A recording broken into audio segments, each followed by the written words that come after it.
et ce que nous ferons demain. Je voyageais plus ou moins dans beaucoup de pays. J'ai prêché l'Évangile, je continue pour notre sœur du Gabon. J'aimerais lui dire que je retourne au mois de novembre pour faire une mission à l'ancienne. Donc là, nous revenons du Gabon et nous continuons de travailler. Il n'y a pas de repos pour le méchant, nous dit la parole de Dieu. Donc je suis à la retraite depuis 5 ans maintenant et ben voilà, on va d'église en église, de pays en pays pour annoncer la parole de Dieu avec toujours le même enthousiasme et toujours la même joie, peut-être avec un petit peu de recul aussi sur les choses. Ce matin, j'aimerais que nous revenions sur des fondamentaux. Nous en avons parlé hier. Aujourd'hui, il y a l'Internet, il y a le Facebook, il y a les CD, il y a les CD-ROM, et il y a les ceci, les cela. Ce qui fait que parfois, les chrétiens sont désorientés. Ils ne savent plus croire. Ils sont fatigués. Et même la guérison divine dans certains pays en Afrique, c'est quelque chose qui est dépassé. Je ne dis pas que ce n'est pas nécessaire, parce qu'il y a beaucoup de malades et beaucoup de besoins, mais c'est aussi dépassé. Et nous recherchons des solutions pour savoir comment remplir à nouveau des églises, comment attirer des gens, quel est le message qui va attirer les gens. Et il n'y a pas 36 messages, il y a simplement la parole de Dieu. Et c'est nécessaire pour nous de revenir à la parole. Nous n'avons simplement qu'un problème, c'est que Jésus, le Fils de Dieu, notre Sauveur et notre Seigneur, qui est lui-même la parole, nous a donné la parole, mais ne nous a pas laissé de mode d'emploi. C'est à nous de nous débrouiller. Et ce matin, j'aimerais revenir à des notions fondamentales qui peuvent changer notre vie personnelle et également changer la vie de l'Église, comme me l'a dit un pasteur du Togo que nous avons visité au mois de janvier, chez lequel nous avons fait quelques réunions. Il m'écrit, il me dit, écoutez, je ne sais pas ce qui se passe, mais depuis vos messages, l'Église a changé de comportement. Il dit, ça bouge et les gens sont beaucoup plus responsables. Nous avons fait de Dieu notre serviteur, alors que nous devons le servir. Mais nous le prions en lui disant, Seigneur, fais que, Seigneur, fais que, fais que, fais que. Le Seigneur m'a dit que, ça pourrait faire un personnage de fiction, m'a dit que. Seigneur m'a dit que. Eh bien, le Seigneur, il ne fait rien. Agis et ta foi agira. Amen. Mais agis en premier. Prends tes responsabilités. Alors, je vais vous dévoiler au fur et à mesure ces 3 points, mais auparavant, j'aimerais vous citer 1 Corinthiens 13:13. Il y a 3 choses qui demeurent. La foi, l'espérance et l'amour. Ce sont les 3 choses fondamentales qui passeront notre mort pour aller nous retrouver dans le royaume des cieux.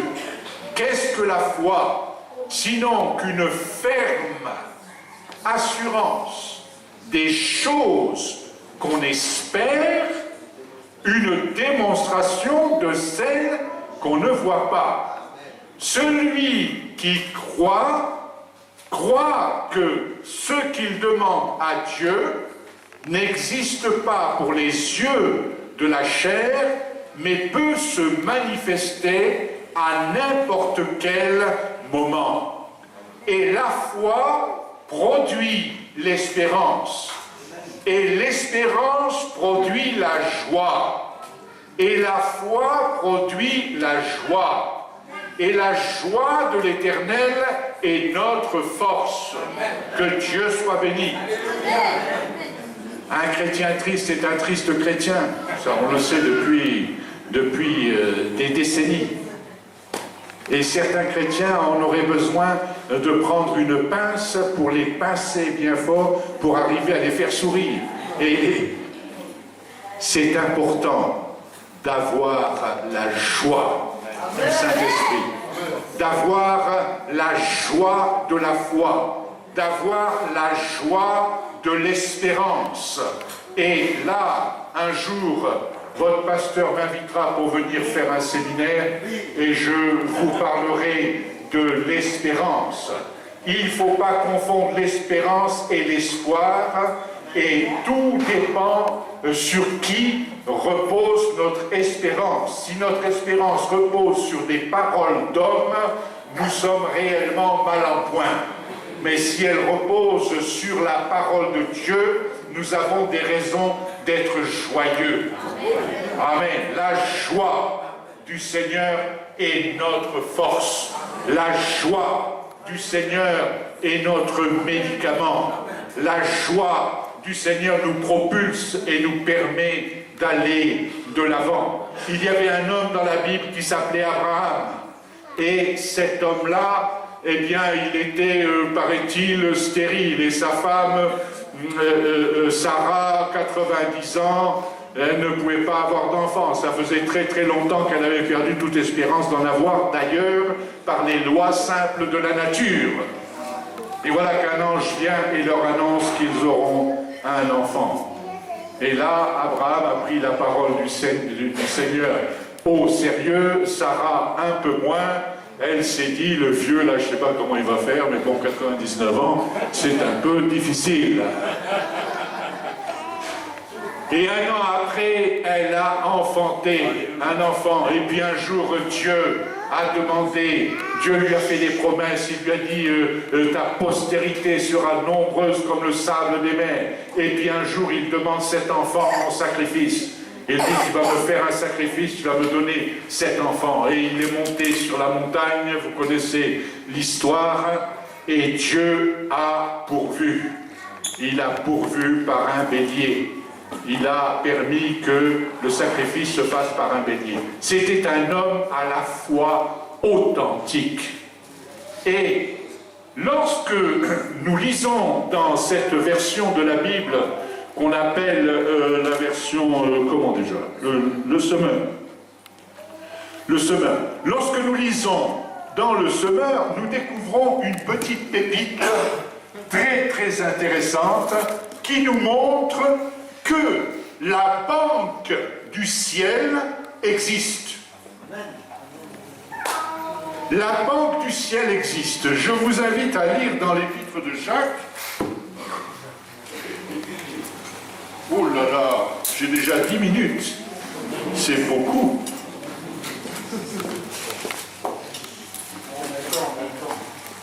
Oui, 3 heures. Non.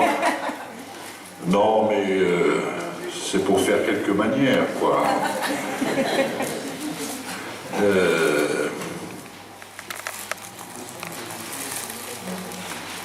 Alors...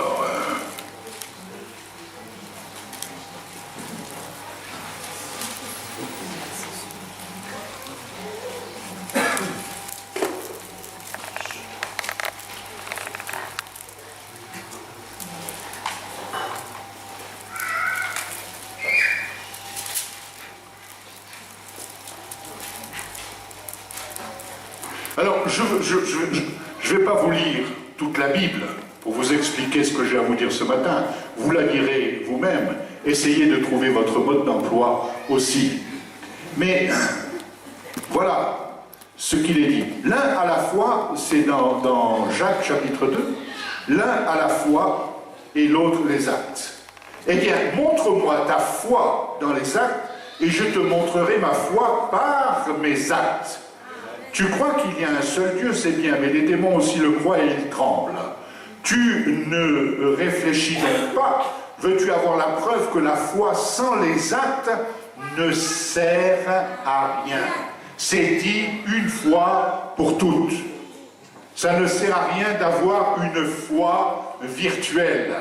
La foi, ça se montre. On connaît l'arbre à son fruit et on connaît la foi de quelqu'un à ses actes. Abraham, notre ancêtre, n'a-t-il pas été déclaré juste à cause de ses actes lorsqu'il a offert son fils Isaac sur l'autel? Tu le vois, sa foi et ses actes agissaient ensemble. Et grâce à ses actes, sa foi a atteint son plein épanouissement. Il y a un décalage entre le moment où nous demandons quelque chose, où nous croyons que nous avons la chose, et le moment où la chose se produit. J'ai un exemple très, très simple. C'est l'enfant qu'il a eu avec sa femme et qui s'appelait Isaac. Un jour, il s'est marié. Il s'est marié avec Rebecca. Et il avait 40 ans. Et Rebecca lui pleurnichait dans le gilet tous les matins en lui disant « Écoute, mon chéri, je ne sais pas comment tu te débrouilles, mais je ne peux pas avoir d'enfant. » Il dit « Mais comment? C'est pas de ma faute. On va prier le Seigneur. » Et il prie le Seigneur. Il a 40 ans. Et le Seigneur l'exauce. Elle lui dit, ça y est, ta femme, elle est enceinte. Alléluia. Il est content, il est heureux. Il dit à sa femme, il partage sa joie avec sa femme. Et sa femme est contente. Et 3 semaines après, il la trouve un matin en train de pleurer sous la tente. Il dit, mais qu'est-ce qui t'arrive, ma femme? Pourquoi tu pleures? Pourquoi tu n'es pas heureuse? Elle dit, c'est pas encore pour ce mois-ci. Et le mois d'après, ça recommence. Ah, l'Éternel a dit qu'il allait me donner un enfant, c'est pas encore pour ce mois-ci. Combien de fois elle a pleuré? 240 fois. Même un peu plus. Si on compte des cycles à 28 jours. Moi, je les compte à 30 jours. 30 jours fin de mois. 240 fois, il est dit qu'elle a accouché lorsqu'il avait 60 ans. Est-ce que vous êtes prêts à attendre 20 ans l'accomplissement d'une promesse de Dieu? Oui. Si vous n'êtes pas prêts, vous n'êtes pas bon. Lorsqu'on demande à Dieu, on a. Et on le verra s'accomplir. Et le temps d'accomplissement, c'est le temps de Dieu. Mais on peut être sûr qu'après avoir couru vers la bénédiction finira par courir après nous. Amen. Mon frère Guy, mon frère, nous sommes comme cela. On avance un peu en âge et avec l'expérience, on ne peut plus courir. Mais c'est la bénédiction qui nous court derrière. On l'attend, elle vient, tout a préparé d'avance pour que Dieu a préparé d'avance pour qu'on soit dans la joie. Tu vois que sa foi et ses actes agissaient ensemble et c'est grâce à sa foi a atteint son plein épanouissement. Ainsi s'accomplit ce que l'Écriture déclare à son sujet. Abraham a eu confiance en Dieu et Dieu, en portant sa foi à son crédit, l'a déclaré juste. Comme si sa foi était un versement. Un versement dans la banque du ciel. Et je crois profondément qu'il existe une banque dans le ciel. Et chaque fois que nous faisons un acte de foi, nous devons nous souvenir que nous avons versé sur notre compte. Et nous devons nous souvenir que nous avons de l'argent dans le ciel. Et de l'argent d'une autre dimension qui va se multiplier en grâce de toutes sortes. Que Dieu soit béni. Il nous donne un intérêt qui n'est pas de 1% ou de 2%, mais il le multiplie par 100. Qu'il soit béni. Alors, nous lisons maintenant dans l'évangile de Matthieu, au chapitre 6 et au verset 19. Ne vous amassez pas des richesses sur la terre où elles sont à la merci de la rouille, des mythes qui rangent, ou des cambrioleurs qui percent les murs pour voler, ou de la crise européenne. Ah non, c'est pas écrit. Amassez-vous plutôt des trésors, amassez-vous plutôt des trésors dans le ciel, où il n'y a ni rouille, ni mythe qui ronge, ni cambrioleur qui perce les murs pour voler. Car là où est ton trésor, là aussi sera ton cœur. Il est important de se souvenir que si nous sommes français ou d'une autre nationalité, nous sommes avant tout des fils et des filles du royaume de Dieu.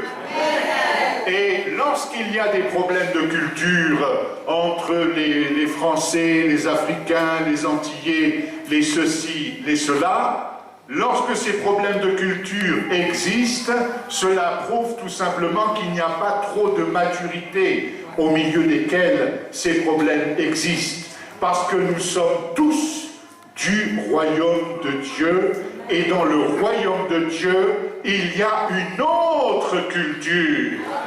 C'est la culture des enfants de Dieu.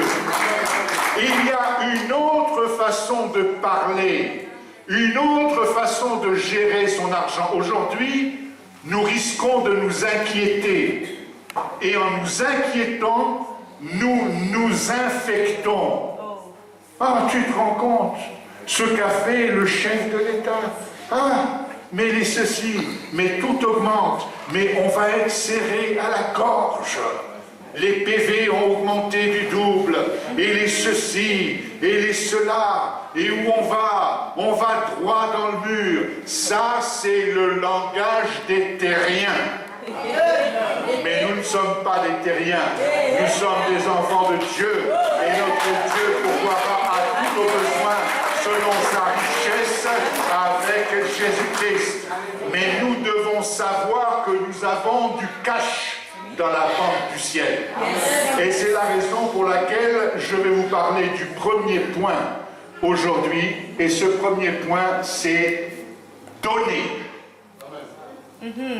Lorsque je suis dans le royaume de Dieu, je suis un donneur. Un donneur professionnel. Et je ne parle pas simplement des dîmes ou des offrandes. Je pense qu'on vous en parle dans cette église. Mais il faut donner et en même temps se donner.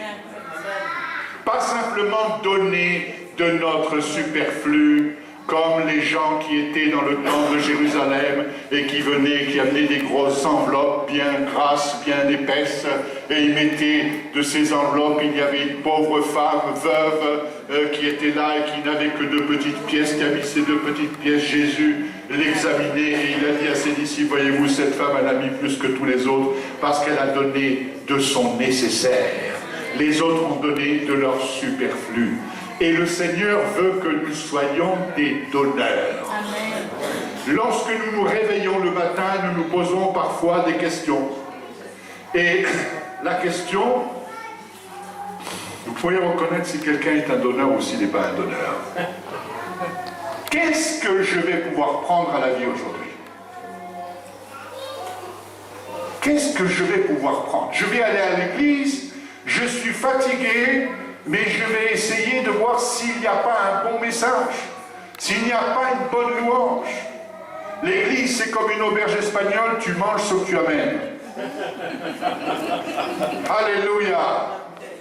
Et si tu viens à l'église pour prendre quelque chose, tu fais partie des assistés. Et dans le ciel, il n'y a pas d'assistés, il n'y a que des assistants. Alléluia. Et la question que je dois me poser, c'est qu'est-ce que je peux donner aujourd'hui et à qui est-ce que je peux donner?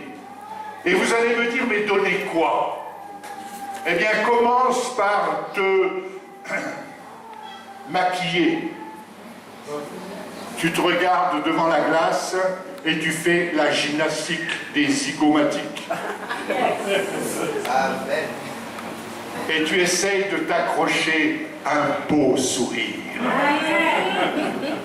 Et quand tu te mets un beau sourire, tu es accueillant. Tu donnes confiance aux gens. Les gens n'ont pas peur de toi. Et souvent, le visage est tellement fermé. Et on témoigne, oh, venez à Jésus, il va vous sauver. Attends, il va me sauver pour que j'ai ta tronche. Non, mon ami, ça ne m'intéresse pas. J'ai pas besoin de faire de la théologie pour annoncer l'évangile. Je dis ce qu'il y a dans mon cœur. Et si Dieu habite en moi, ça se voit. Amen. Amen. N'oubliez pas de donner. N'oubliez pas de donner à votre look des choses naturelles. Et c'est gratuit. Et c'est gratuit. Souriez avec les yeux et souriez avec le cœur parce que Jésus est vivant. Amen. Ah, mais moi je veux bien donner à la collecte. Hein. Ah oui, je veux bien donner. Ah, je vais donner 50 euros, je vais donner 100 euros, je vais donner plus ou moins, ou ceci ou cela. Est-ce que tu es capable de donner du temps pour écouter celui qui a besoin? Oui. Il y a des gens qui vont vous parler pendant 2 heures et vous diront, ah, mon frère, qu'est-ce que ça m'a fait du bien? Qu'est-ce que ça m'a fait du bien de parler avec toi? Moi, j'étais avec un évangéliste, l'autre jour, j'ai passé 2 heures au bistrot. Il venait chez moi à Vichy, j'étais le chercher à la gare, on est allé au bistrot, on a bu du café. Il m'a saoulé pendant 2 heures.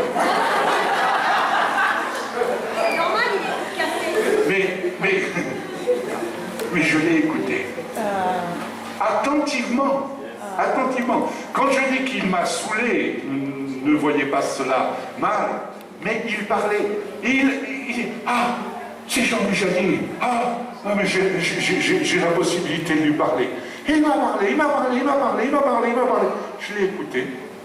Et on est repartis bons amis. J'ai dit la prochaine fois qu'on se verra, ben aujourd'hui je t'ai écouté, la prochaine fois je te parlerai. Je ne sais pas s'il a compris le message, mais est-ce que nous sommes prêts à écouter? Aujourd'hui les gens, ah pasteur, j'ai quelque chose à te dire et tout ça. Et le pasteur il n'a pas envie, il a d'autres préoccupations, il a d'autres chats à fouetter, il a ceci dit. Ah ma sœur, non, alléluia, alors on va prier le Seigneur. Il interrompt tout de suite, au nom de Jésus, alléluia. Il va crier un peu fort, il va chasser 2-3 démons qui ne sont pas là, et puis il va chasser les absents, et puis voilà. Au nom de Jésus, amen, oh l'esprit de, je ne sais pas moi, oh non, non. Ça, c'est pas donné. Ça, c'est pas donné, c'est remballé. On remballe les gens, j'ai pas le temps de t'écouter. Il vaudrait mieux dire je n'ai pas le temps de vous écouter. Ou je ne veux pas vous écouter, ça serait beaucoup plus honnête que de les remballer. On n'a pas le temps d'écouter tout le monde. Et il y a des gens qui veulent s'accaparer aussi de notre temps, mais il faut donner du temps pour que les gens puissent voir un petit coin de notre cœur. Exactement. Donner, nous sommes nés pour donner. Et lorsque nous donnons, Dieu nous renvoie et multiplie. Alléluia. Tout à l'heure, on va parler d'un autre point. Mais c'est très important d'être ouvert aux autres et de bénir les autres pour ce qu'ils sont et ce qu'ils font. Amen. Alors, je ne vais pas trop m'attarder sur ce donner, mais souvenez-vous d'une chose, c'est que nous sommes, si nous faisons partie du royaume de Dieu, nous sommes nés pour donner.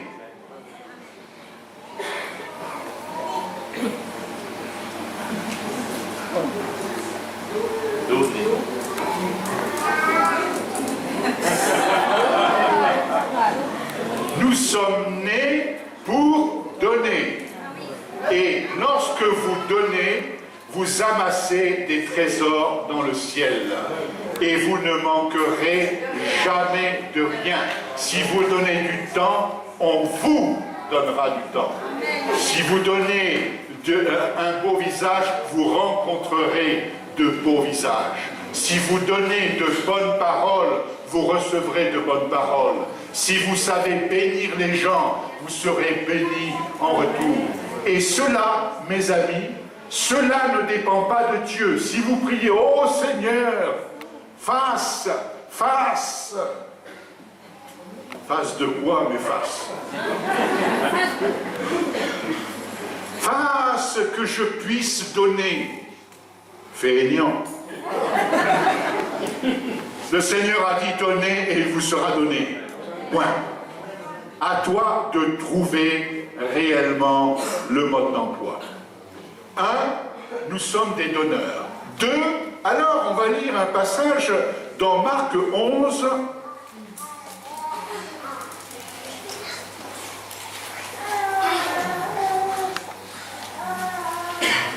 Et un passage que tout le monde connaît, que je pense que tout le monde aime.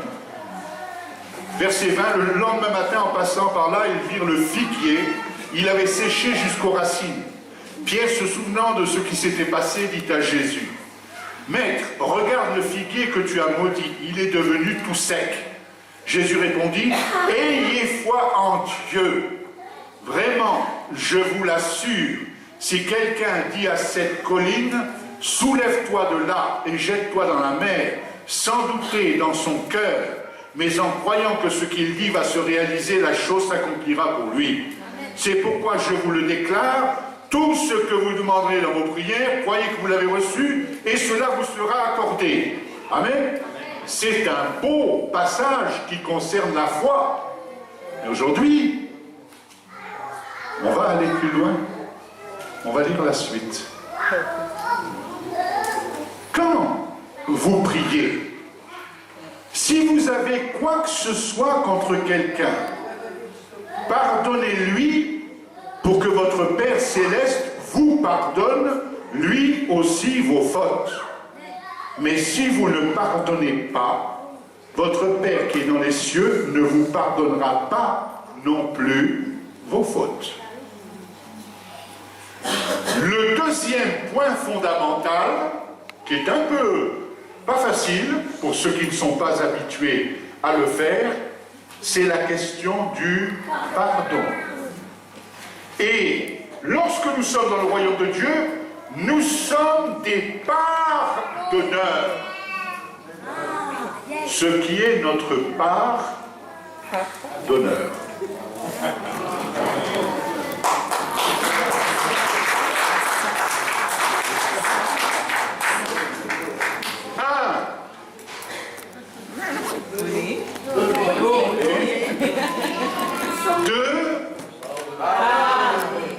Et si je ne pardonne pas, les textes sont clairs, je ne suis pas pardonné.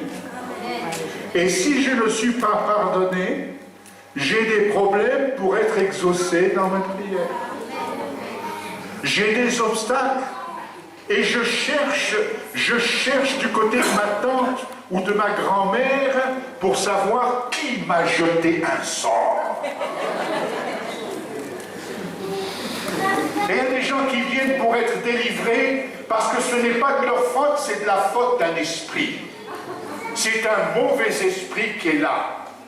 Mais eux, ils sont purs, ils sont clairs, Ils n'ont pas besoin de changer quoi que ce soit dans leur vie. Lorsque je nais de nouveau, je commence à changer de vie, à faire naître en moi le Christ, à faire grandir le Christ, à m'habiller des sentiments qui étaient en Jésus-Christ, à penser comme Jésus-Christ, et la vieille nature, je la comprime, parce que je ne peux pas tuer le vieil homme et vivre. Il mourra un jour ou l'autre. Et mon combat n'est pas contre Satan ou le diable ou je ne sais quoi, il est contre moi-même. Que Dieu soit béni pour sa parole. Et nous devons apprendre à pardonner, mes amis. Il y a des pardons qui sont difficiles à donner. Mais pourquoi c'est difficile à donner? Eh bien, tout simplement parce qu'on est susceptible. On a la susceptibilité à fleur de peau. On a tellement une image de notre ego, de ce que nous sommes. Même lorsqu'on est chrétien, il y a des gens qui sont chrétiens qui s'appuient sur la chrétienté pour avoir le pouvoir qu'ils n'ont pas pu avoir dans la chair. Et ils ont du pouvoir spirituel au nom de Jésus. Ils prennent même l'accent des Amen, Alléluia. Ma belle-mère est morte, Amen. Ça vous est jamais arrivé, ça? Vous avez parlé d'un pépin, vous avez dit, Alléluia, j'ai eu un problème. Et vous dites, Amen, Amen, Amen. Positif, hein, mais bon. Pardonner. Vous savez ce que disait Finet au sujet des gens qui se vexaient facilement? Il dit, les gens qui se vexent facilement sont des gens immatures. Et nous devons grandir dans le Seigneur. Et pour grandir, il faut apprendre à pardonner. Pardonner, c'est donner par-dessus. C'est s'élever dans le Seigneur. C'est dire, j'oublie, j'efface. L'amour couvre une multitude de péchés. Une mère aimera toujours son fils même s'il est en prison. Je parle d'une vraie mère. Hein? Elle aimera toujours son fils. Eh bien, nous sommes de la même famille de Dieu. Nous sommes des frères et sœurs. Nous ne sommes pas des membres d'église. Nous sommes de la même famille parce que nous sommes issus du même Seigneur et lavés par le même sang de l'agneau et purifiés par le sang de Jésus versé à la croix et guéris par le sang de Jésus. Alléluia. Et nous devons être des pardonneurs. Et ce matin, je suis certain que j'ai mis mon bâton de pèlerin dans la fourmilière. Il y a des gens qu'on pardonne, on dit « Ah, mais je veux bien pardonner, mais je ne veux pas oublier. Je veux pouvoir conserver, on ne sait jamais ce qui peut arriver. » Je ne sais pas, mais certains ont beaucoup de mémoire, ils ne risquent pas de mourir d'Alzheimer. Ils ont la mémoire, et particulièrement concernant les serviteurs de Dieu. Ah, mais il a commis une faute là, ou ceci ou cela. Je connais un frère qui devait aller dans une église, et puis en fait, il ne va pas dans cette église, parce qu'on a dit que ceci, qu'il y a 20 ans, il y a 30 ans, il y a ceci, il y a cela. Des gens conservent la mémoire, alors qu'il y a une chose qui est impossible à Dieu. C'est impossible. Il y a une chose qui est impossible à Dieu. C'est de se souvenir de nos péchés quand il les a pardonnés. C'est Billy Graham qui a dit cela. C'est impossible. Impossible. Dieu nous pardonne généreusement. Et quand on a du non-pardon dans le cœur, on a du boulot à faire parce qu'on doit monter à l'étage supérieur. Comment faire pour pardonner les péchés? Eh bien, je dirais en pardonnant les péchés. Ah oui, mais il y a ceci, il y a cela. Et oui, je sais qu'il y a ceci, il y a cela. Ça, c'est l'accent de la vieille nature. Mais je suis un être né de nouveau. Et je suis né de nouveau et je laisse le vieil homme avec ses problèmes. Je pardonne. Pensez à quelqu'un contre qui vous avez une dent. Il y en a certains, ils n'ont pas une dent, ils ont tout le râtelier. Ils sont obligés d'avoir une fixe aux dents. Comment qu'elle s'appelle, le truc que porte ta mère?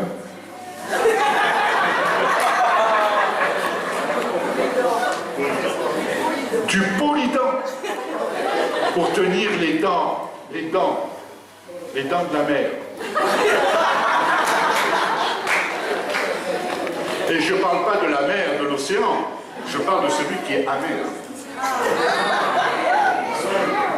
Les dents de la mer. Et on a un ennemi terrible, c'est l'amertume.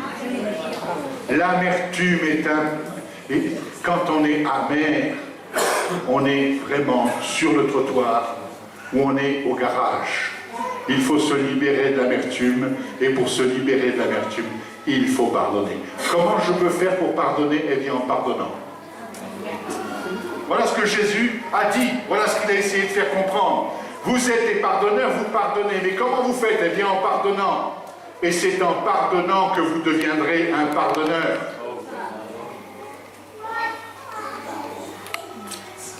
C'est en forgeant qu'on devient forgeron. Mais ce n'est pas en sciant que Léonard de Vinci.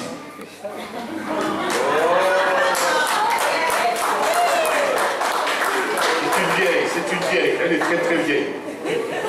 Et elle est connue. C'est en travaillant, en pardonnant.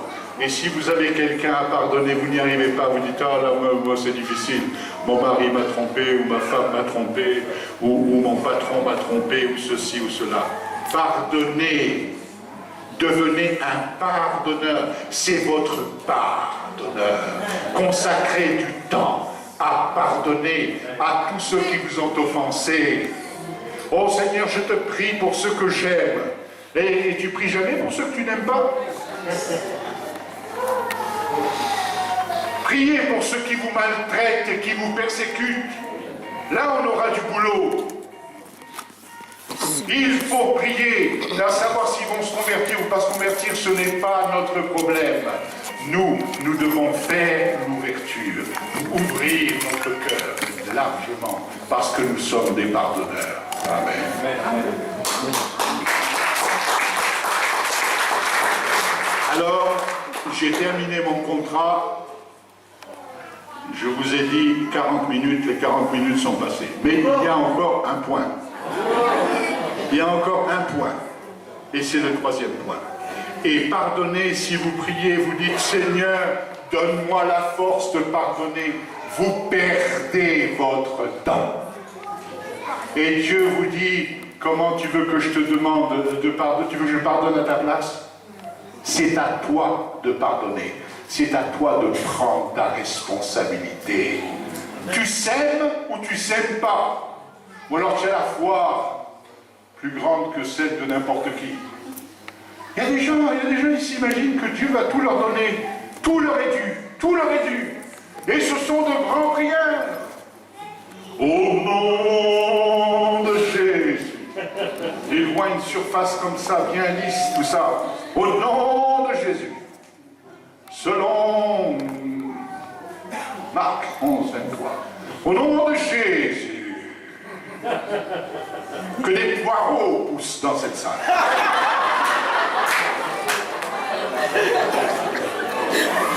En appuyant bien sur le nom de Jésus. Et là, qu'il y ait du maïs. Mais non, c'est trop compliqué ça. Là, tu as besoin d'aller, non pas dans une église, mais dans un asile psychiatrique. Si tu veux récolter, il faut semer. Il faut planter. Tu plantes, Tu plantes une petite semence et la petite semence devient un arbre énorme. Il faut simplement commencer. Tu as un projet, eh bien tu n'en parles à personne d'abord parce que si tu parles de ton projet, autour de toi, il y a des gens qui sont des démolisseurs professionnels qui vont te démolir. Tu vas, tu fais, tu agis et ta foi agira. Amen. Et tu seras béni. Alléluia. Bon, j'aurais tellement de choses à dire, mais je vais passer au troisième point. Prenez la responsabilité de pardonner parce que Dieu ne la prendra pas à votre place. Et si vous ne pardonnez pas, il ne pardonnera pas. Et il ne vous pardonnera pas, c'est écrit. Et vous aurez des problèmes, et vous vous demanderez pourquoi vous avez des problèmes. Tout simplement parce que vous n'avez pas la générosité de Jésus, qui dit, Seigneur, pardonne-leur. Ils ne savent pas ce qu'ils font. Alors qu'il avait des ennemis, où il est dit, ils m'ont haï sans cause. Ils ne savaient même pas pourquoi ils me haïssaient. Eh bien, si quelqu'un veut vivre pieusement en Jésus-Christ, il sera persécuté. Ça fait partie du package. Et nous allons grandir en pardonnant. Ça demandera toute une vie de travail. Mais travaillons chaque jour. Il est écrit dans la première épître de Pierre,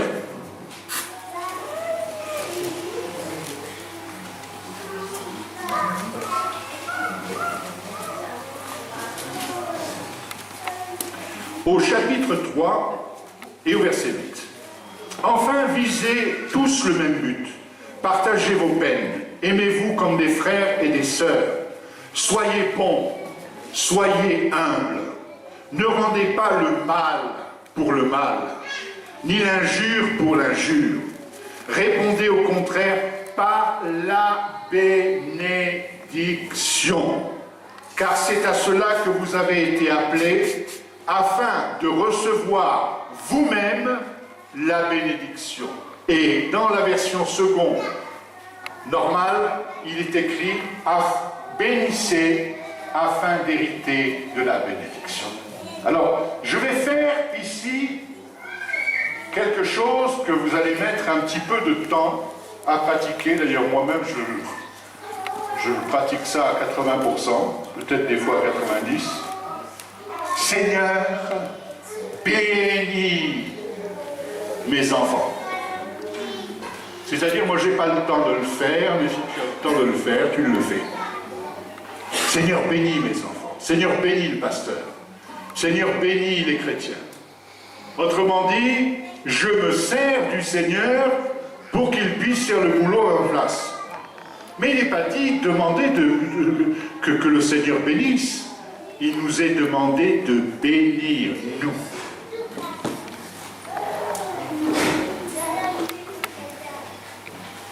Et ma bouche, elle peut bénir. Bénir, ça veut dire du bien. Maudire, ça veut dire du mal. Et combien nous sommes fragiles pour dire du mal. Si vous êtes dans l'ascenseur avec quelqu'un, ne dites pas du bien du temps, il va vous prendre pour un fou. Dites plutôt, oh, il fait frisquer, oh là là, c'est pas le temps de saison, c'est pas de ceci. Vous avez plus de chances d'ouvrir une conversation en disant quelque chose de négatif que quelque chose de positif. Mais vous dites des choses négatives parce que vous êtes dans un monde négatif. Un monde qui se perd et qui se meurt parce qu'il ne domine pas sa langue.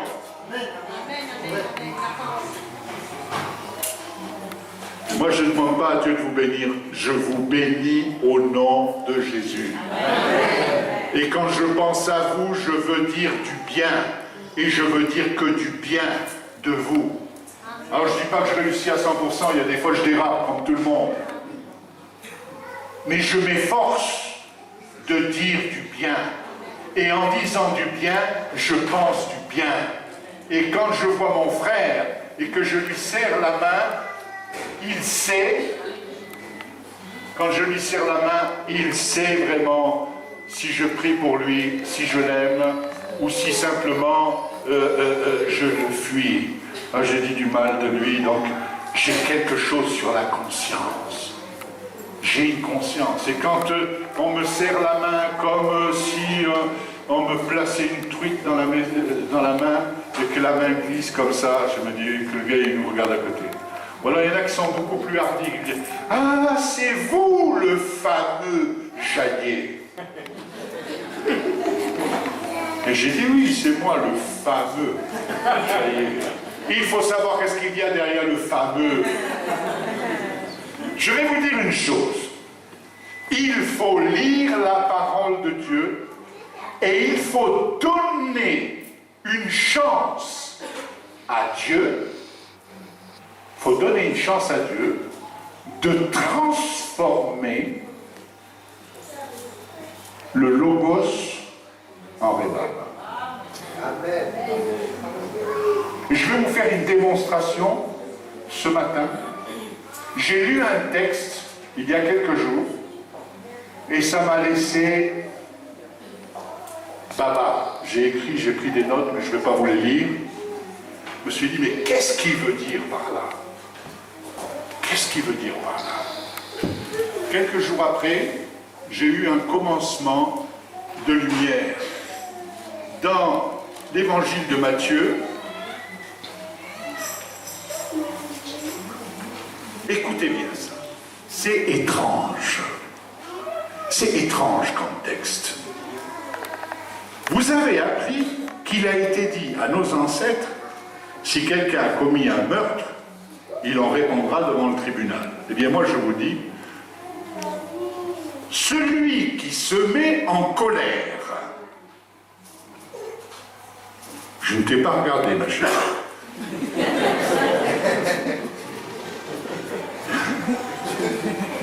celui qui se met en colère contre son frère sera traduit en justice. Celui qui lui dit imbécile, connard si vous voulez, passera devant le tribunal. Et celui qui le traite de fou est bon pour le feu de l'enfer. J'ai écrit sur mon petit carnet de quel tribunal s'agit-il? Et si aujourd'hui on devait passer au tribunal à chaque fois qu'on traite quelqu'un d'imbécile à tort ou à raison, chaque fois qu'on pousse un coup de gueule, ou chaque fois qu'on traite quelqu'un de fou, de dingue, d'insensé, on mérite le feu de l'enfer. Alors qu'est-ce qu'on fait avec un passage comme ça? On lit et on passe dessus. Et on se dit intérieurement, si toutefois on se parle encore, ça ne me concerne pas. Alors, j'ai tout de même regardé attentivement ce texte jusqu'à ce qu'il me parle. Et puis 2-3 jours après, j'ai eu un bout de réponse. Je ne sais pas si ma réponse est bonne, mais qu'est-ce que Jésus voulait dire? Il voulait parler de la force de la langue. Si je dis quelque chose de mal, je prononce une malédiction et j'ai un problème entre la malédiction et ce que je suis profondément. Ce que je suis profondément, je suis un bénisseur. Un donneur, un pardonneur un bénisseur. Et même je suis un béni-frère. Pour qu'il y ait l'équilibre. Et cela veut dire quoi dans la parole de Dieu? Ça veut dire de quel tribunal s'agit-il? Il s'agit de notre conscience. Et on se trouve parfois agité, parfois énervé. On se demande pourquoi on est énervé, pourquoi ça bouscule dans notre tête, pourquoi est-ce qu'on n'arrive pas à faire les choses? Eh bien parce qu'on a perdu notre calme originel. Dieu a voulu qu'on soit calme, mais on a fait bouger la machine. Et nous devons veiller sur notre langue. Je vais terminer en lisant un passage remarquable de l'épître de Jacques, qui était le frère du Seigneur, mais le vrai frère du Seigneur, enfant de Marie et enfant de Joseph. Mes frères, ne soyez pas nombreux à enseigner, vous le savez, nous qui enseignons, nous serons jugés plus sévèrement. Car chacun de nous commet des fautes de bien des manières. Celui qui ne commet jamais de faute dans ses paroles est un homme parvenu à l'état d'adulte, capable de maîtriser aussi son corps tout entier. Nous sommes appelés à grandir. Mais on ne grandit pas avec des slogans, on ne grandit pas avec des prières, on grandit en étant des acteurs de notre foi. Et nous prenons la responsabilité de faire agir notre foi pour que la foi en Dieu puisse produire des miracles. C'est moi qui agis. Et je ne réfléchis pas lorsque j'obéis comme le soldat. Le général dit: il faut faire ceci, et les soldats disent oui, nous allons le faire. Ils ne savent pas comment ils vont le faire, mais ils vont le faire de toute façon, parce que c'est à eux de se travailler les méninges pour arriver à faire des choses. Quand nous mettons un mort, le morse, dans la bouche des chevaux pour qu'ils nous obéissent, nous dirigeons aussi tout leur corps. Pensez encore aux bateaux. Même s'il s'agit de grands navires et qu'ils sont poussés par des vents violents, il suffit d'un tout petit gouvernail pour les diriger au gré du pilote. Il en va de même pour la langue. C'est un petit organe, mais elle se vante de grandes choses. Ne suffit-il pas d'un petit feu pour incendier une vaste forêt? La langue aussi est un feu. C'est tout un monde de mal. Elle est là parmi les autres organes de notre corps et contamine notre être tout entier. Allumée au feu de l'enfer, elle enflamme toute notre existence. L'homme est capable de dompter toutes sortes de bêtes sauvages, d'oiseaux, de reptiles, d'animaux marins, et il les a effectivement domptés. Mais la langue, aucun homme ne peut la dompter. C'est un fléau impossible à maîtriser. Elle est pleine d'un venin mortel. Et ça, nous ne nous en rendons pas compte lorsqu'on vit dans la dimension de l'être humain. On est tellement habitué à gérer toutes sortes de problèmes. Mais je peux vous dire que ces problèmes n'existeraient pas si nous utilisions notre langue à bon escient.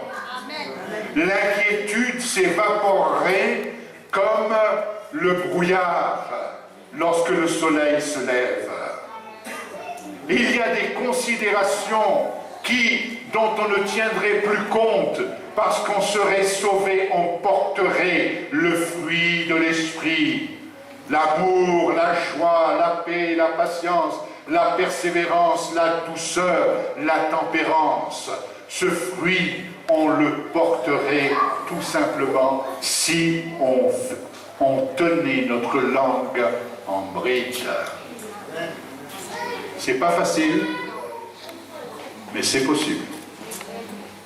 Ça demande du travail.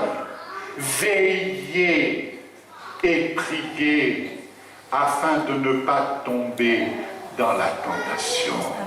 Nous sommes tellement tentés de dire des choses négatives sur les uns et sur les autres. On ne critique pas chez les chrétiens, on fait que constater. Ce qui est pire, parce que ça nous ramène au rang d'huissier. Les huissiers, ils constatent.